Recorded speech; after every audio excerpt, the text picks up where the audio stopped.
Hello, ladies and gentlemen. I'm here today with Griff Morris from Solar Dwellings, and we're talking about passive solar design. I find his passion for the subject really exciting, and I think you will too.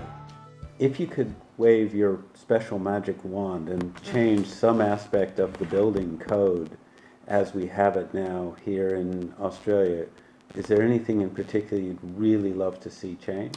The biggest problem I see is the lack of transfer of knowledge across from council to council.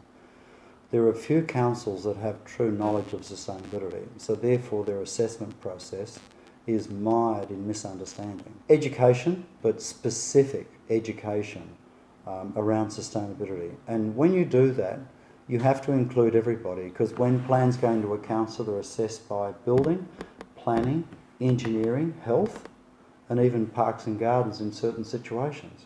So therefore you are then, I would say, educating the whole council and getting a process of cross-pollination with councils through WOLGA, Western Australian Local Government Association, and have them start an education process and then keep on upgrading their information.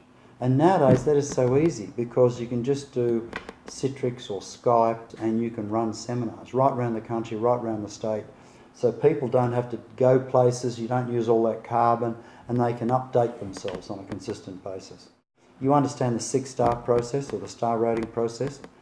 People have to have a 6-star home. This is a really good example of what I was just talking about, education. So people think 6-star is like a 6-star hotel. 6-star is the lowest common denominator. It's a minimum standard. You can't build lower than 6-star. So 6-star is really a 1-star? Realistically, yes. And because of the way houses are assessed, they're assessed really from a compliance point of view. Because as we understand, you've got compliance and performance. You can comply by having a relationship with someone by turning up. And you've got a relationship in the same space. There's a difference from turning up and engaging in it, deeply understanding the person, otherwise just turn up. Well, you can assess a house like that. Just turn up, assess it, get the minimum standard. Yep. And it's just a compliance tool. So that's another thing. Add that to the education.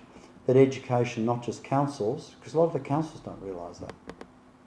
So 2 things: educate the councils in all of those connections through, the National Construction Code, the energy efficient provisions of that, the residential planning codes, and then the policies, and start looking at the interpretation, cross-pollination of those, informing, keeping their information up, and also holding the builders to account, and designers and architects to account in the performance of those buildings.